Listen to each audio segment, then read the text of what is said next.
Right, I think we are now recording. So good morning, everyone. Welcome to another session of the CEJA office hours. I just wanted to open it up to see if there were any questions or things that anyone would like for us to go over. You can let us know in the chat or feel free to unmute your mic and ask away.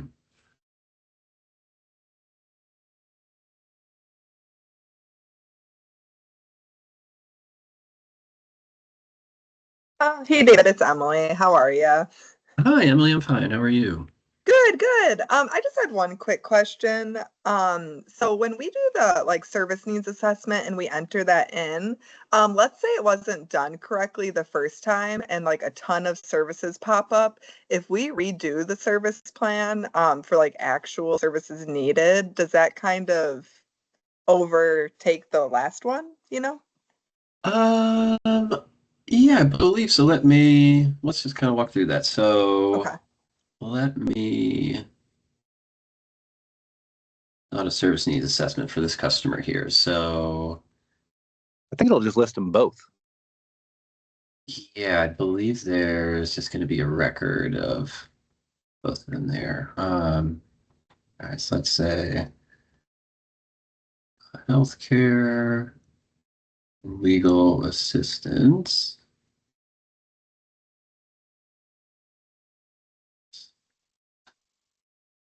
Oop, there we go. Okay, so if we enter the first one there,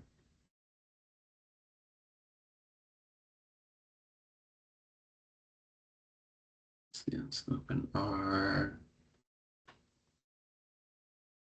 page over here. So we would have in this section, I believe.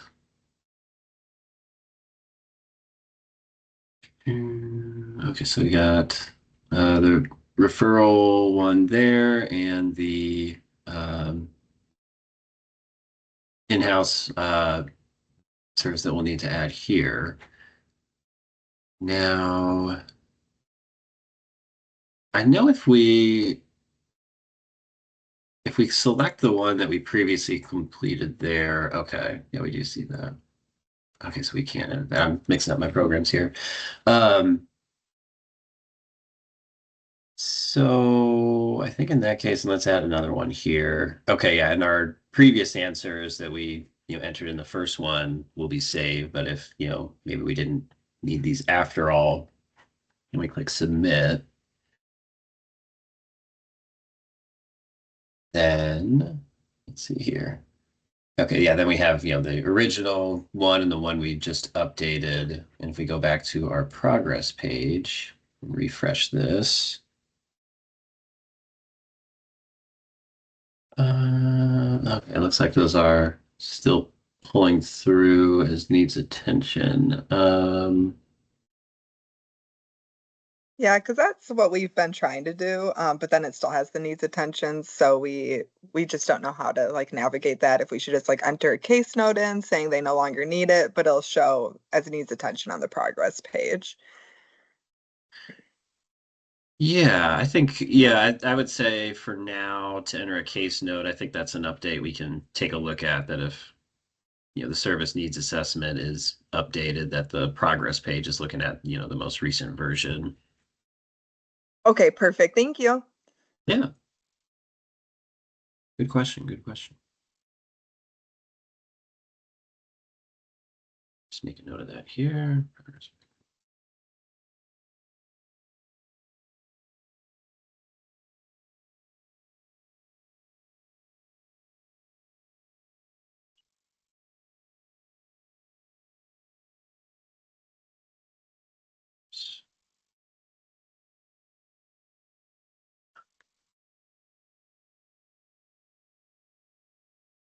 All right, do see in the chat.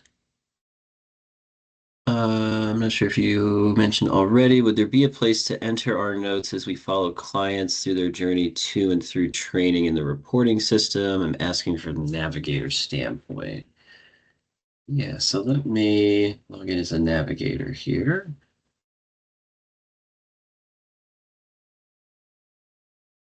Find a customer, let's see.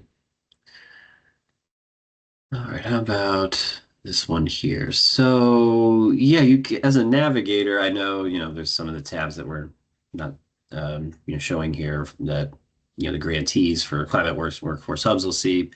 But you can enter case notes on this progress page or even on the intake page too, if I'm not mistaken. Yeah, we do have case notes. So on the progress page, let me go back one. We can click here to add a case note. We can enter that there. On the intake page, it looks like when we select the case notes, it'll take us to, all the case notes that have been entered for that customer. And we do have on both of these pages, progress and intake under participant summary tools, a link to this case notes page. So any case notes that are left for the customer will be added here. You can see that record there. And you can also add a new case note on this page too. Let's just say case note test 1. Click add case note. We'll then see our case note get added into here. And I do see, so this, tester 3, this is actually the Workforce Hub test account we have. So if the grantees are, leaving case notes for the customer, you'll be able to see those as well. Thank you so much. Yeah.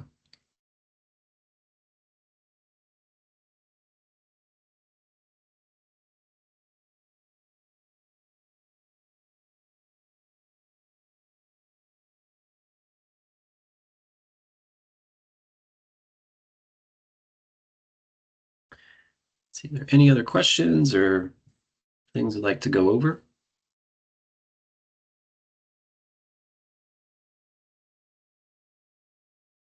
David, do you want to show him like if you adding a person, like can you log in as maybe, or do you have like a S tester 1 or S tester 3? Now let me log in here and close a few things out.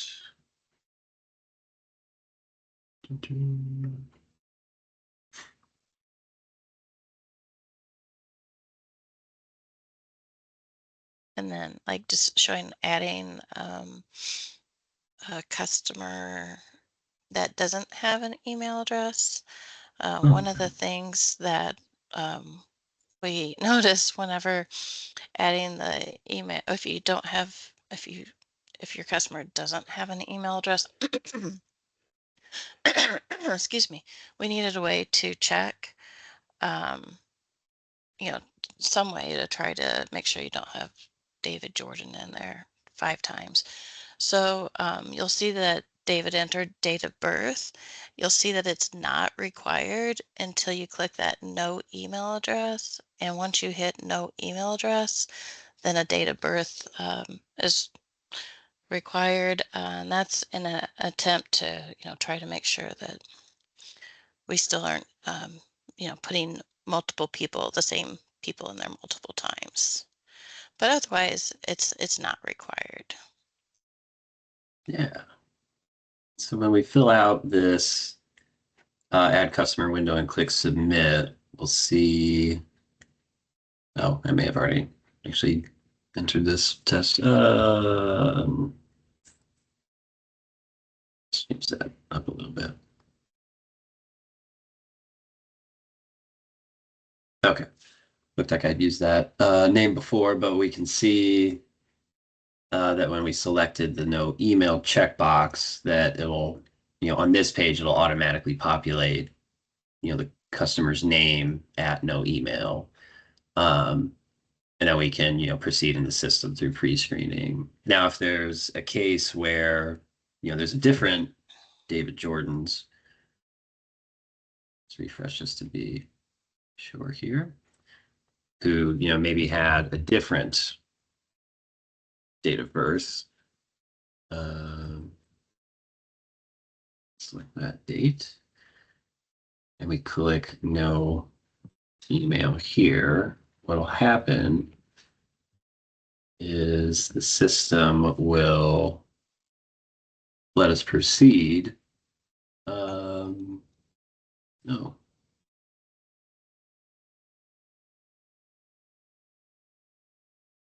Well, we just made an update to it, so maybe we just need to test it again and put it back to Jerome. Yeah. We just updated it again, so. Okay. But what would happen is, on the next, if it's the customer has the same name and a different date of birth, what'll happen is, on the previous one, we saw David Jordan's at noemail.com as the email address.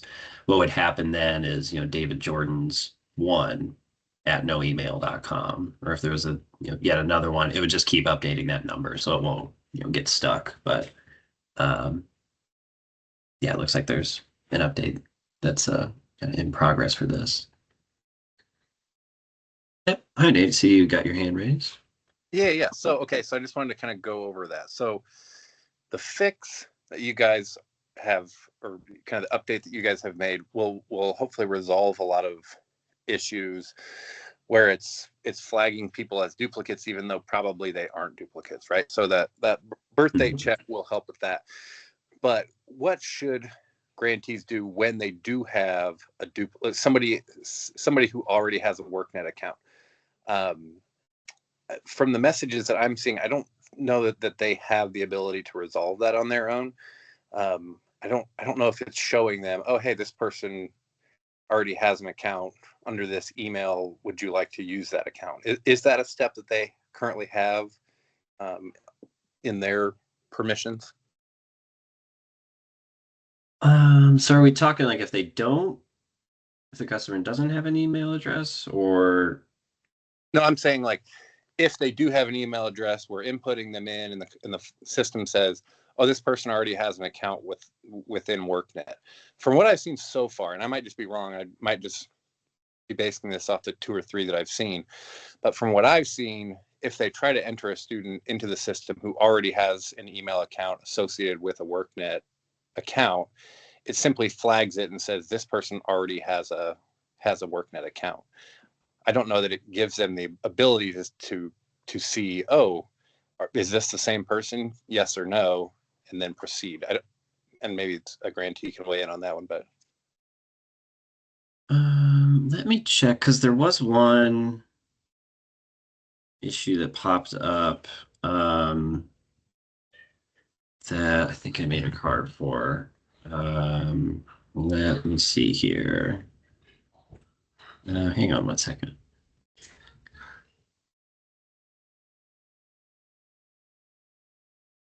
am I right about that, grantee? Any grantees who've dealt with that? I see a hand up. Who's got the hand up? Yeah, I do. Yeah. So in our case that of our duplicate account that we had, we were not able to see the information of the duplicate account.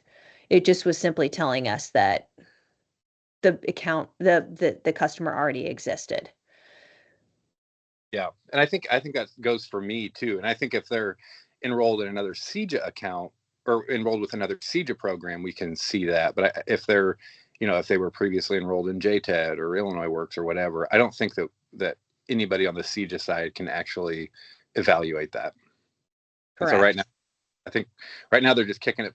Well, I think in some cases they're kicking it over to me, and then we work with you, to David, Natasha, to kind of figure it out. But then I think in other cases, some grantees are just kind of doing what you just did there and saying, oh, well, they just have no email address and we'll just push them through that way. And so I think giving them the ability to evaluate that, to say, oh, is this the same person? Like, do they have the same email address, same birth date? Then being able to say yes or no, this is the same person, right?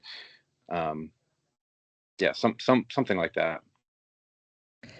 Yeah, what I hear you saying, Nate, is that otherwise we're going to end up with the duplicative accounts.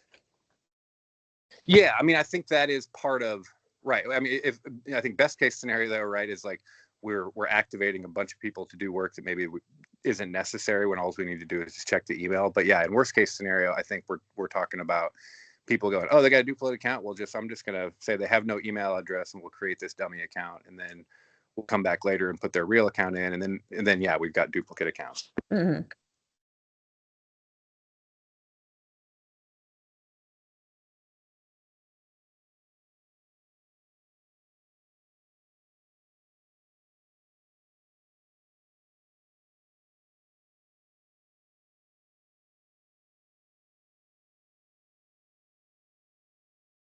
So it's whenever you're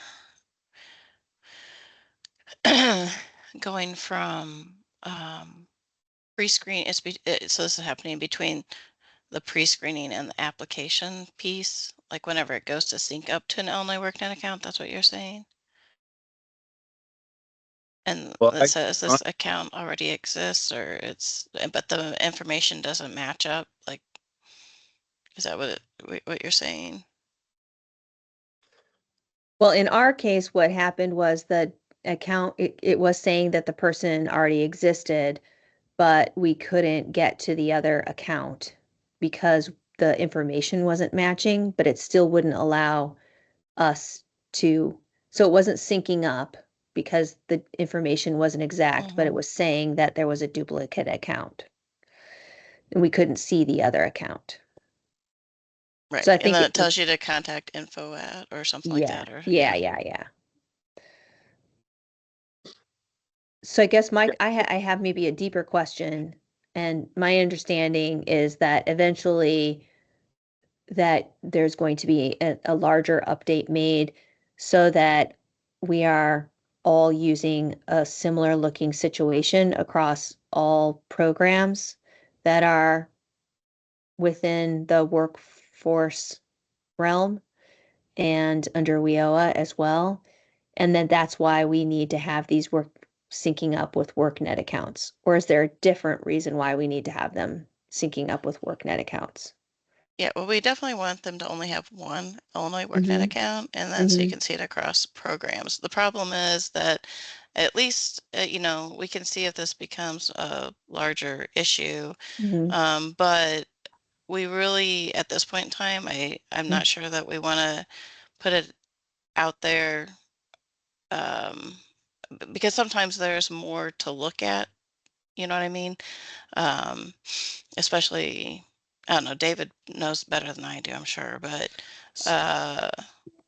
So I guess my question is, like, and this is just me not knowing, so help me to understand back of the house kind of stuff that I'm obviously not, aware of the tech pieces. So I guess I'm not understanding why we need to have it sync up with WorkNet if we just are sharing this information with our CEJA partners, in which case then that would eliminate that piece if we didn't have to sync up with WorkNet account, if we can just create an account for CEJA participants, if this is just a CEJA database, because we're not seeing other WorkNet programs like JTED or other programs as well. We're just seeing CEJA. And so if the purpose of this is just for CEJA, then why do we need to have it sync up with WorkNet, I guess is my question. And there's probably a reason that I don't understand. So, right. Yeah, because it's not just for CEJA. So you'll be able to see, overall, we actually, one of the new additions that we just added, this sprint, so it's still, being tested and stuff, is a program history tab. So when a new person comes in, they sync up to their Illinois WorkNet account, you'll be able to see, were they in JTED, or were they in a previous Climate Works, or, and now they're in Workforce Hubs, were they in other programs? So for the larger, bigger picture, it's not just CEJA. They want to be able to see, this information across programs. so I guess so that's so CEJA, Workforce Hub, and Climate Works, and all of those are currently visible. But then in this new piece that you're going to be rolling out, we'll also be able to see if a person participated in JTED, or if they received Title I WIOA, or if they received Title II WIOA. Will we also be able to see those things? Right. And so I guess that'll help to build, you know, a more comprehensive case management approach with those clients. Is that kind of the idea, Natasha? Yes. Yes, because in previously early conversations, they wanted to make sure that, you know, they saw the bigger picture and, you know like if a person's enrolled in another program, they also want to know that too. Like, are you enrolled in JTED and ClimateWorks? Yeah, I don't know And I if guess part that's of the that, real. yeah, and I guess part of that too is probably want to avoid, this will help to avoid the double dipping. So if they're receiving, you know, I don't know what other programs offer, but if they're receiving transportation through one program and we're paying it through ours, I guess we'd want to make sure that that's discoverable, I suppose. Right. So one of my my understanding on this too is that it's actually because the students have access to Illinois WorkNet and then all of their programs are tied into one place. Isn't that the other end of that Yes. equation? Yeah. Is that they can see everything at once? So I think my that's the point. experience also with when I go through, it'll come up and tell me that they have an existing program, but they'll also let me go ahead and continue with the process. It just says, go ahead and do the application. So my impression is that it's adding it to that account when they recognize it as the same person. Does that make sense?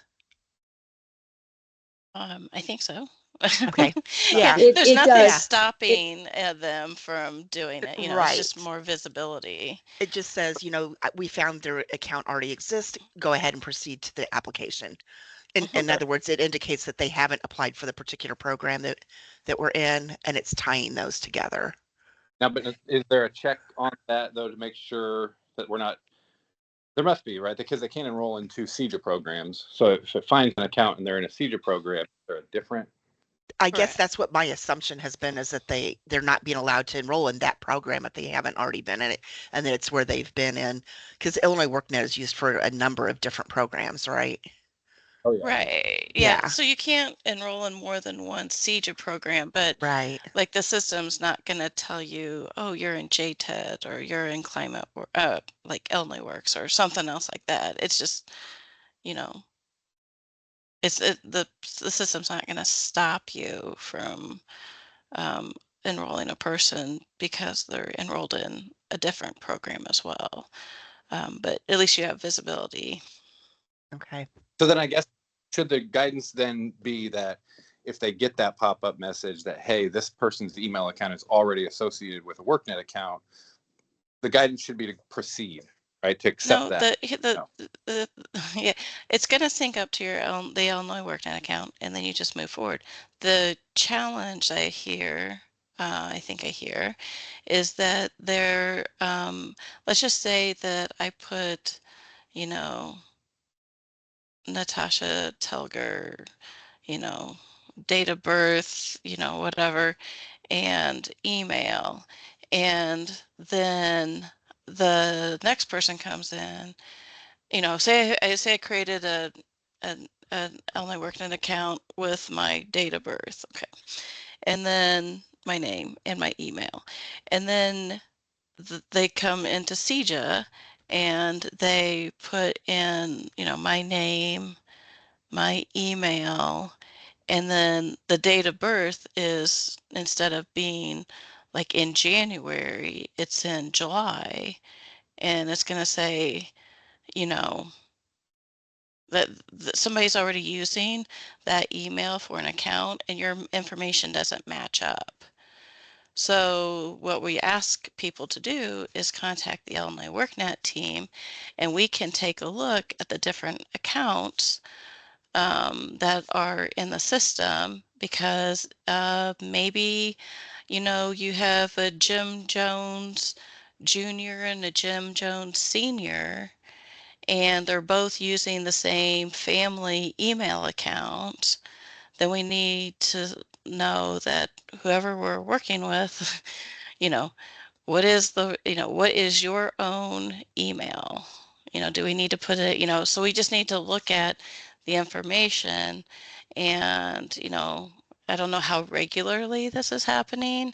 Hopefully it's not happening like a lot, but, if it's just a minimal, number of people, we would really like to be able to work with the grantees to just double check, because they're, you know, we need to figure out what is the right information. Is this really is this really a match? Was it entered wrong, whenever they were in JTED and created an account, and now they're in CEJA? And what do we need to update? How do we need to make this? How do we need to resolve the situation?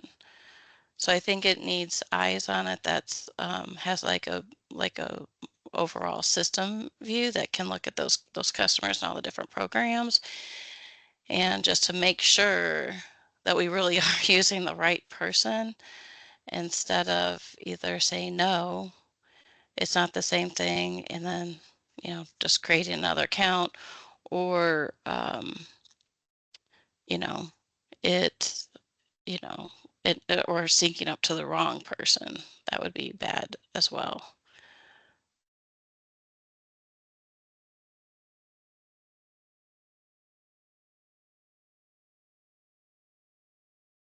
So we can keep an eye on it, just to see how frequently that type of situation occurs. And if we need to make an adjustment, then we can talk about other solutions for that.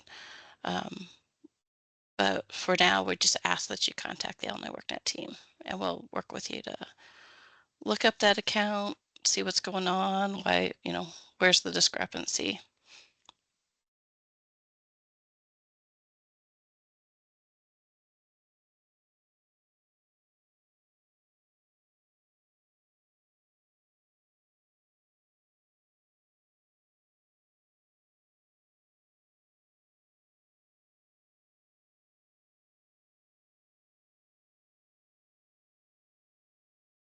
And then another thing that was coming down the pipeline and for this sprint, I believe. Did you just add a new person, David, or if you can get somebody that's new in inquiry and like take them through that process? The updates, there'll be some updates to the career plan that's pre-populated.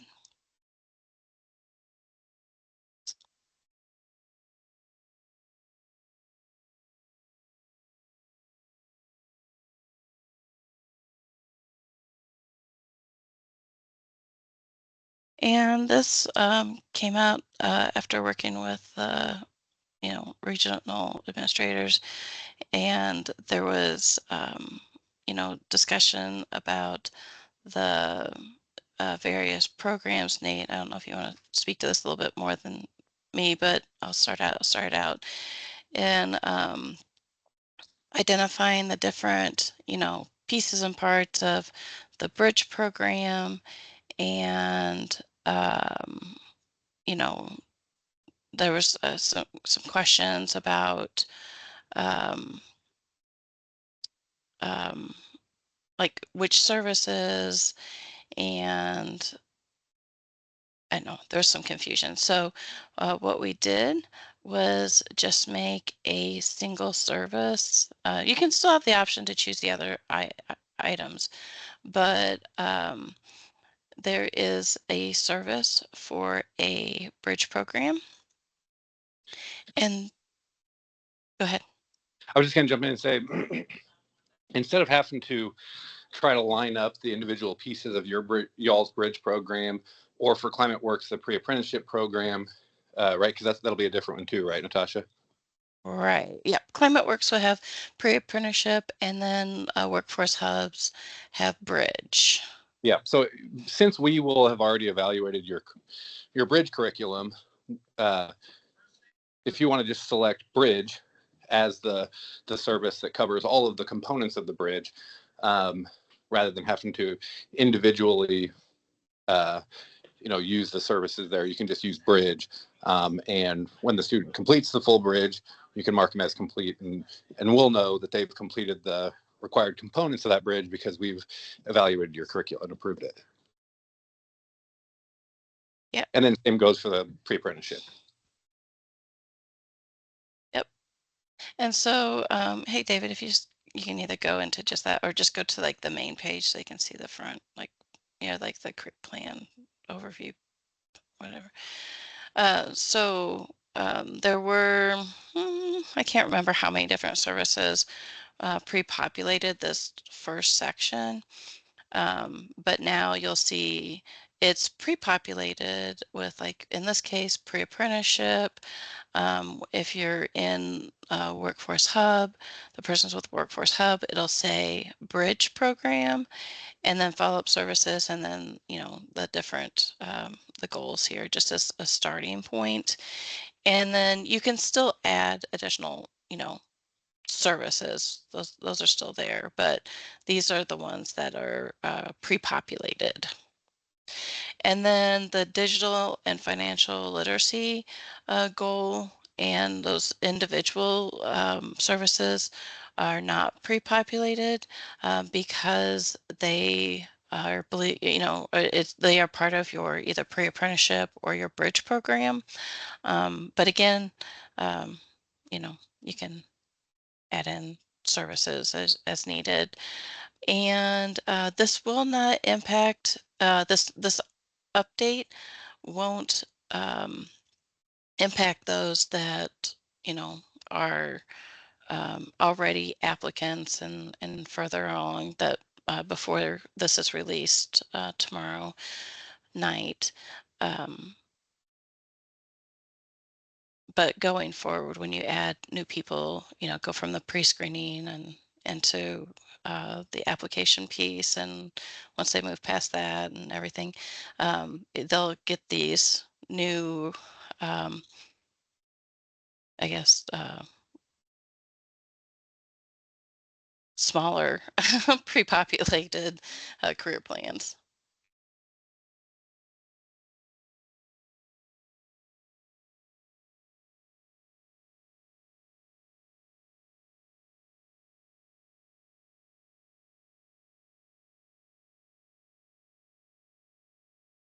And if you want to see it, again, we're still testing, but over on the left-hand side, David, if you want to click on the program history, you can see that this is a new person, so they're not going to see anything. I guess I probably should have picked a different person, but you can see the different programs. If the person was in there with JTED, you would be able to see like their progress page, just so you can see an overall view of what occurred during that program, but it would be a read only.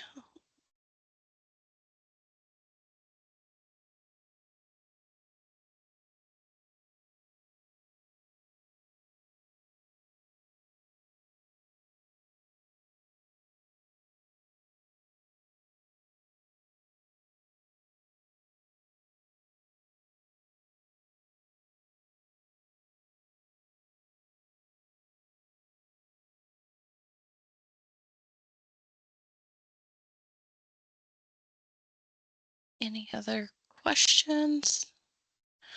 I have a question. I don't see at the top of mine, I don't see anything past progress and intake. I don't see the career plan, anything else at the top of mine.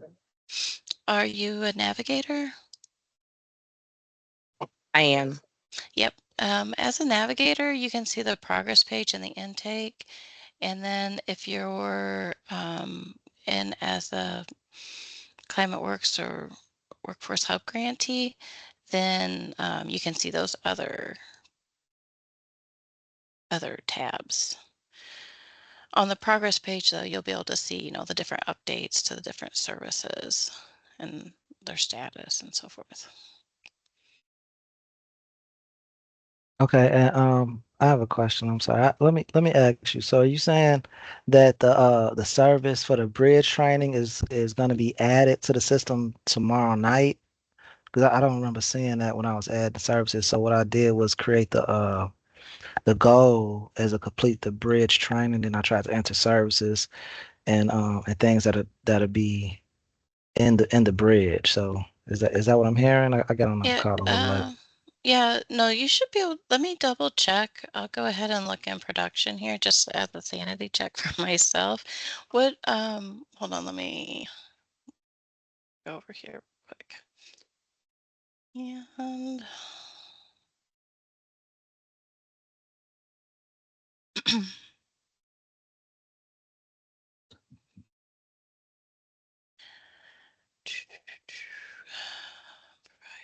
So so let me and just ask you while you look for that.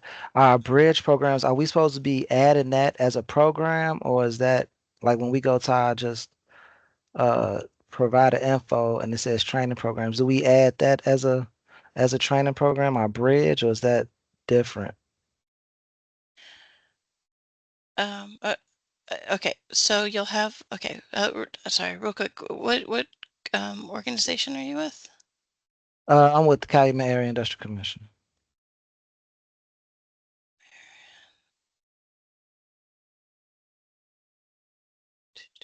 Sorry. I believe Because that's a hub, right? That's It's under, hub. yeah, yes, it's a it's a hub. hub. Yeah, it's under the partnership. Um, Calumet Area Industrial Commission. All I'm doing is just like checking to make sure that we have the bridge service in your list of services. So that's why I just want to double check that real quick. Make sure we didn't overlook it.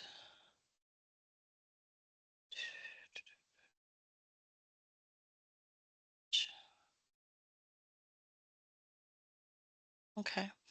I will. Let me just add that real quick. Okay, and so you There, add. Okay, so you add it, and then let me ask you. So for that bridge program, that service, do we is there so we do we attach the dollar service cost to that bridge for the stipends? Do we attach it to that bridge service? that would be um well, I'm gonna say for Nate or to how do you want them to enter the stipend costs? I'm not sure I understand the question. The question, yeah. The costs aren't associated with a program, right? They're just associated with the participant, I think. That's what I'm. Yeah, that's all I'm asking. Like, so you got the bridge program, and then they receive a stipend, a $13 hour stipend for participation. When you add the bridge service, then do you enter the overall cost in that service, the dollar service cost, or is it just I think the stipend would continue to be entered the same way in that add services and costs tab, right? Like That, under the support service area? yeah, I think so. Like the The same place where wraparound support. In the wraparound. very, yeah, yeah. and let me okay, let me go to it And this because like I among, said, so it wasn't so like she was just saying it wasn't there for us. We're on our second bridge program. We did one bridge program. Now we're on our second bridge program. The service wasn't there for us to add, and so I don't like Yeah, yeah, you it's won't have I to go just back. You won't have to go go back and check participants that you've already entered with the individual services. and go back and add that service, and then the dollar service cost. Let me No, you see. don't have to. You won't have to go back to for your existing participants. This is just moving forward. You'll be able to select just bridge service to cover all of those individual components. Okay, to cover all. And then, so how will we add all of those different components to the bridge? How would that be there? You Let me don't. see. You don't? You Okay. you don't. Yeah, because So, we'll have reviewed your curriculum by then.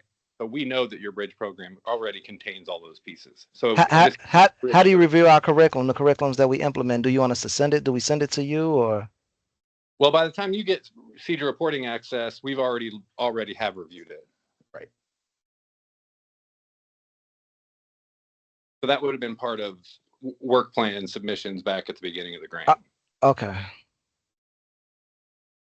Yeah, we're trying to save some steps here. So definitely let us know if it leads to just more difficulty. But the intention was to kind of save some steps for y'all by putting bridge in there.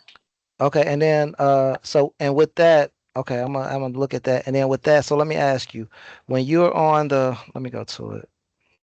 Let me just go to someone's name. And so here, when you're in the intake phase, when you're in the intake tabs, you got career assessment, service needs assessments. And it says here, customer status enrolled. It says upload, so you upload the IEP, and it says add cohort. Is that should we be adding a bridge cohort there? Just don't do anything with the cohort piece Not yet. right there. Okay, leave that Not blank. yet. Okay. Not yet. But when we add in service to the career plan, when we add in services, moving forward, I'll be able to select bridge. But for the people who completed our bridge, the first bridge, and the people on our second bridge now, just leave it how it is, because I kind of had it like the goal complete the bridge. I amended the complete training program and put complete bridge training, and then I added like the OSHA 10 and OSHA and everything. So even that once I'm able to add the bridge service, it'll be a bridge service that'll cost for the stipends, but within the bridge they're doing OSHA, we'll still add that OSHA so we can add that credential. Yes, you can still add we'll still want you to add the credential, yeah. But I don't think I correct me if I'm wrong, Natasha. I just want to make sure I'm saying the right thing. I don't think you need to add a separate OSHA service. Just within that bridge service, you can add a credential for OSHA. Okay.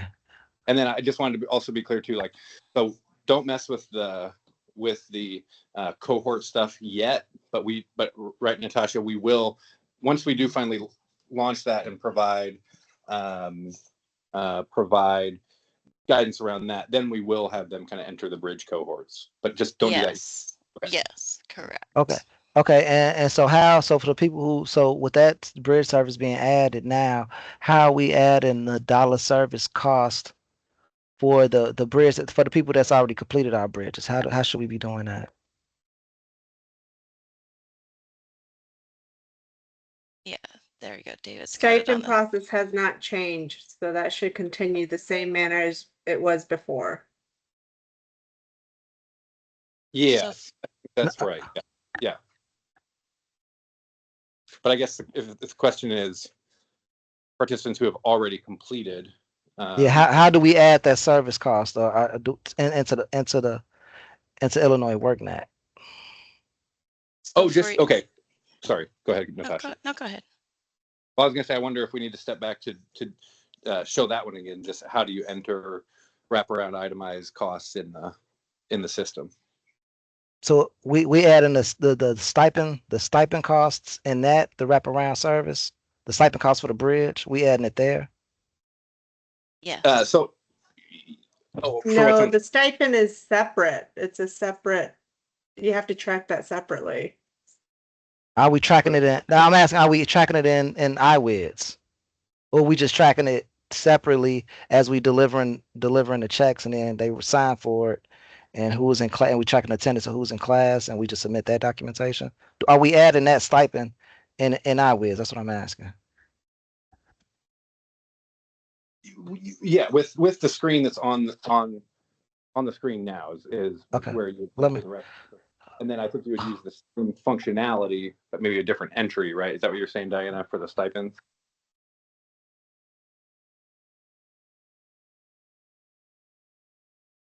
Yeah, so same process as before for adding the stipends, and maybe that is just not clear.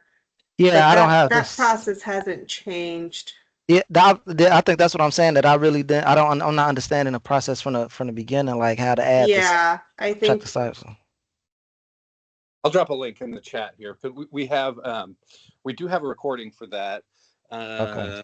I would say we could walk through it right now, but I think we're running out of time. So I'll put the link in the chat. And if you're still having trouble with that, let us know and we can schedule kind of a walkthrough.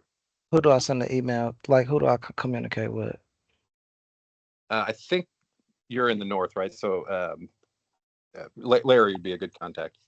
Yeah. Yeah, I would follow up with your regional administrator.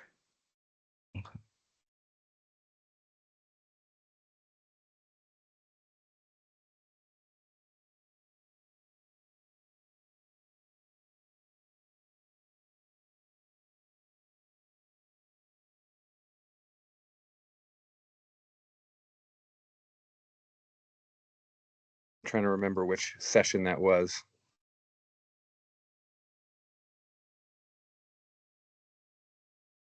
I think I found it.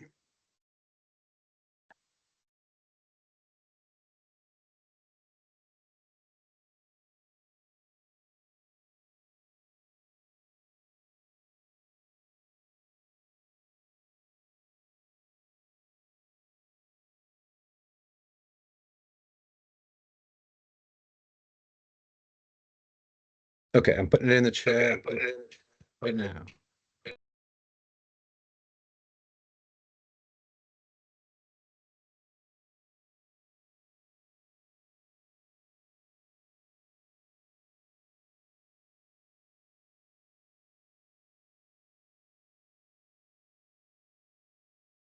Okay, I see it.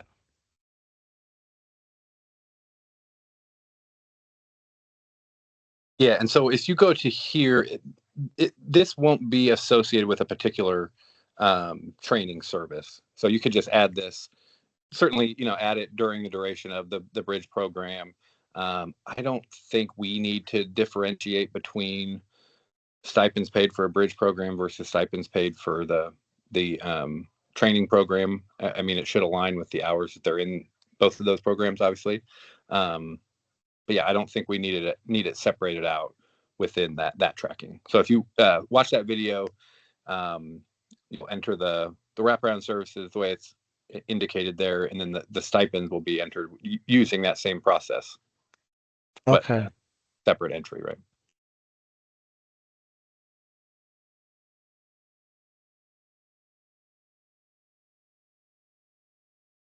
Okay, and just let me. And so you're saying it'll be the same process as the wraparound services. So when I go to add services, I go to training.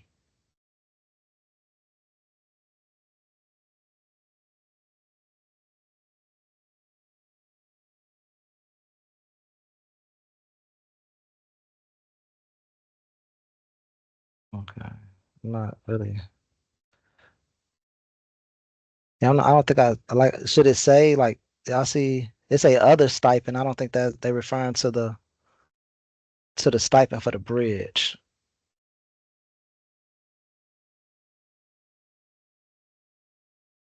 David, did you want to show that on are you talking about the wraparound service? Not the Or the wraparound service. It's the so I got I got an idea about the wraparound service, but the stipend that we give out for participation in the bridge. I'm trying to see what service do I add and then for that. you just okay, so I just want to make sure I am understanding. So you can add for your previous people, you don't need to add like the bridge service. You would just go into wraparound support services, click other, click stipend, and enter the information related to that. Sorry. There is a place in there for, if you wanted to do it, sorry. Yeah, he's entering the cost. Like you could put your notes in there if you needed to. So, this was a stipend for the bridge program. It's not a required field, but you could do that. And then moving forward, you would continue this process for entering your stipends. Um, and that's how you would record the cost for the stipend. But then, moving forward, instead of having to add multiple services to for the various components of the bridge, you just need to select the bridge service. So the service is just the bridge service. You put your status, start and end dates, who's providing the service, post assessments, credentials earned, that kind of thing. And then the cost, which is the stipend, is still put into that wraparound service. Does that help? Or is there Yes. still Yeah. confusion? No, I'm getting it. I'm gonna look at the video. Okay.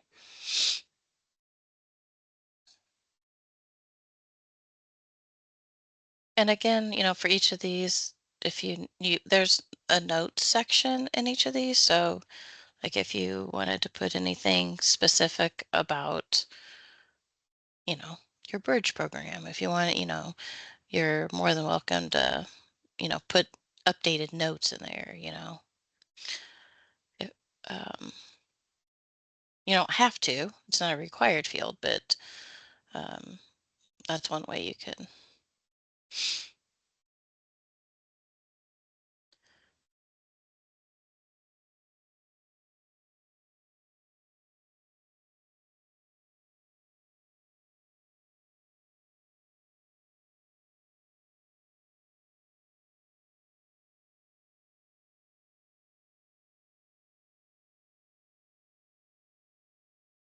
And then, yep, and then there's the place for the credentials if you want to jump up to the credential section real quick.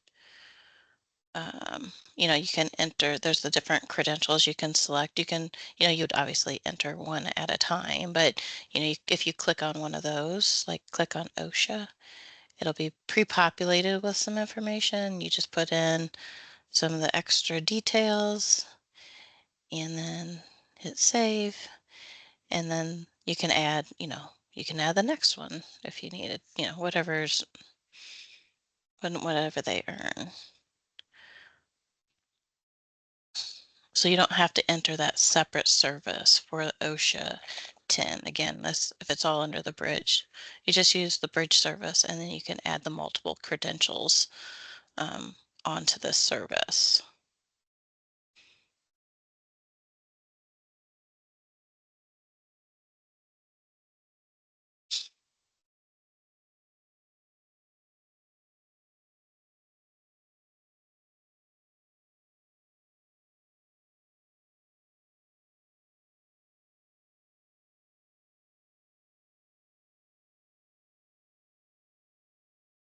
And I'm glad you're asking all these questions because I'm sure that other people have the same questions. It's a good refresher for everyone. So.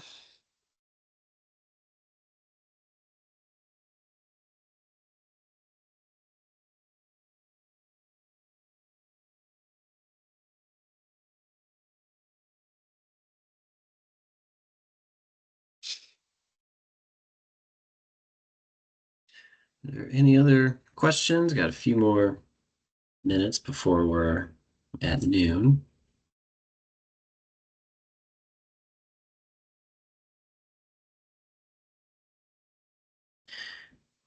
If not, we can end the call here and I'll get the recording posted to our partner guide pages later today.